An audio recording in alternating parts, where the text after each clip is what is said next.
ప్రశాంతమైన చిన్న గ్రామంలో పచ్చని కొండలతో మరియు బంగారు పొలాలతో చుట్టుముట్టి శంభవన్ అనే దయగల బాలుడు నివసించేవాడు. అతనికి తన మృదువైన దూడ గౌరీపై ఎంతో ప్రేమ ఉండేది. ఆమె ఇచ్చే పాలు గ్రామంలోనే తీయనివి. ప్రతి ఉదయం శంభవన్ గౌరిని అడవికి సమీపంలోని మేత పొలానికి తీసుకెళ్లేవాడు.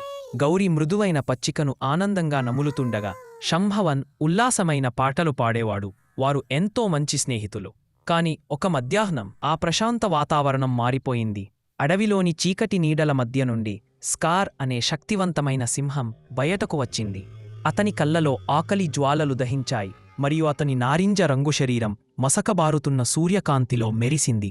గౌరీ భయంతో కన్మన్మలాడింది.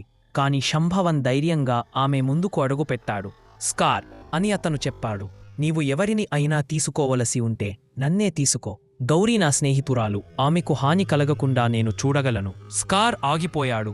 ఇంత ధైర్యం మరియు ప్రేమను ఎవరూ చూపించలేదు. మెల్లగా అతని భయంకరమైన కళ్ళలో మృదుత్వం వచ్చింది. నీవు మంచి అబ్బాయి శంభవన్ అని అతను చెప్పాడు. ఈ రోజు నుండి నువ్వు గాని గౌరీగాని ఎప్పుడూ హాని చూడరు. ఆ రోజు నుండి స్కార్ వారి రక్షకుడిగా మారాడు. కొన్నిసార్లు ఆ అబ్బాయి ఆ బుడ్డమేత మరియు ఆ సింహ నదీకట్టంలో కూర్చుని సూర్యాస్తమయను చూస్తూ ఉండేవాడు. దయ మరియు ధైర్యం నుంచి పుట్టిన ఆశ్చర్యకరమైన కాని అందమైన స్నేహం.